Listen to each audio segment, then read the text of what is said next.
Kag sa aton padayon nga pag-arangka, isa ka noble project naman ang tutukan ta. Nagsaka sa bukid ang linibo naton nga mga kapuso sa Leon. Ang ilang misyon, very good, magtanom sang kahoy. Start pa lang kuno ini sang long process of growing trees and not just planting them. O di balaw winner, pues mga kapuso, tutukan ta inang event kag tatakan, approve!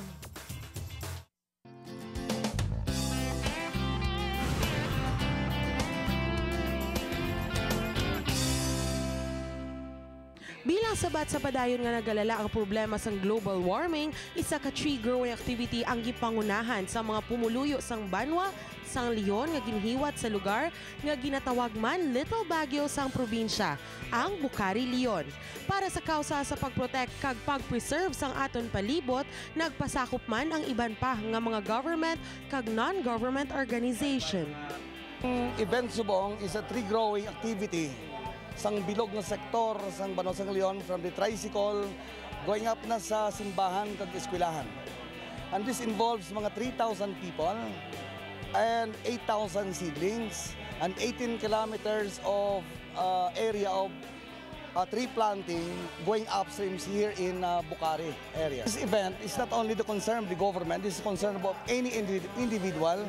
Kay man sa panahon subong kita niyo ay nakita summer, way nakita gani hindi ta kabalokon sa anong tingulan naton, ang aton ecological balance gina-question ng subong sa mga scientists. Bangod ini isa ka tree growing activity, hindi lang magatapos sa pagtanom ang misyon sining kahiwatan, kundi tingwaan man nila nga mapadako sang maayo ining mga kahoy.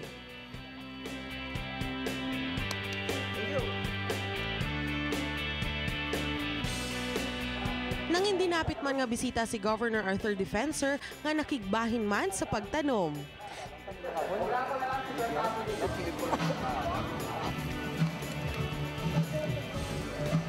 Okay.